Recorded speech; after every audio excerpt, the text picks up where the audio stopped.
Wading the warm, shallow flats of our southern estuaries and casting surface lures in search of whiting is without a doubt one of my favourite summer pastimes.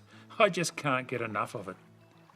It's amazing how shallow these fish can be found at times. I think a lot of anglers tend to wade right past the best action as they push out into deeper water, often spooking good fish in the process. I always start in the shallowest margins close to shore, and the bulk of my best whiting action occurs in water between about ankle and knee deep.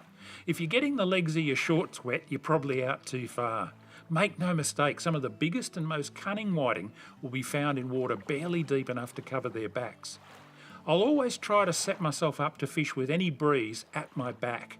This greatly extends my casting range with light surface lures. I firmly believe that the further you can cast, the more whiting you'll pin. Not only do you cover more water with long casts, you're also presenting your lure to fish that have no idea of your presence. Keep moving slowly too as you cast ahead, constantly covering new water. As you wade, no matter how quietly you do it, you'll inevitably spook fish. These alarmed fish flush ahead of you and in turn spook other fish, effectively creating a dead zone around you.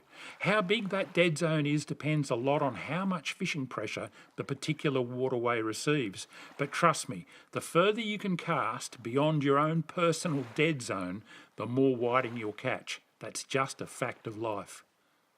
There are two main types of surface lures that work best on whiting: little cup-faced poppers and walk-the-dog style stick baits.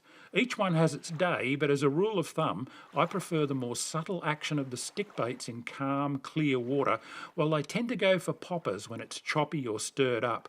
But don't be afraid to experiment. Rules were made to be broken. Each of these lure styles needs to be worked a little differently. The killer presentation with cupped face poppers is a constant and reasonably brisk pop, pop, pop, pop. Remember, you're not chasing GTs, you don't need to rip hard and create violent bloops and chugs, just a nice steady pop, pop, popping cadence that keeps a little bit of spray spitting up ahead of the lure. Often the best way to do this is to keep your rod tip up above the horizontal, but that can vary from one popper to another. Getting the best action out of a stick bait is a tad trickier. It involves bouncing or twitching the rod tip rhythmically while cranking the reel at a steady, slow to medium pace. Keeping the rod tip down below the horizontal can help. When you get it right, the lure bobs seductively from side to side. This action's called walking the dog. Some people really struggle with this retrieve at first, complaining that it's a bit like patting your head and rubbing your stomach. But once you crack it, it quickly becomes second nature, and it's a deadly way to catch whiting, plus a whole heap of other species. The big secret with whiting on surface lures is to keep the lure constantly moving. Don't pause it and let it sit like you might for brim or bass. Keep it popping or bobbing along, even if the fish are slashing and chopping at it. If you stop, 9 times out of 10 a following whiting will lose interest and simply peel off. Of course, if you raise a brim instead of a whiting, it's a whole different deal, but we'll save that lesson for another time. So just to recap, don't ignore the really shallow stuff. Wade as quietly as you can, cast long with the wind at your back, and work your lures properly with a constant rhythmic action.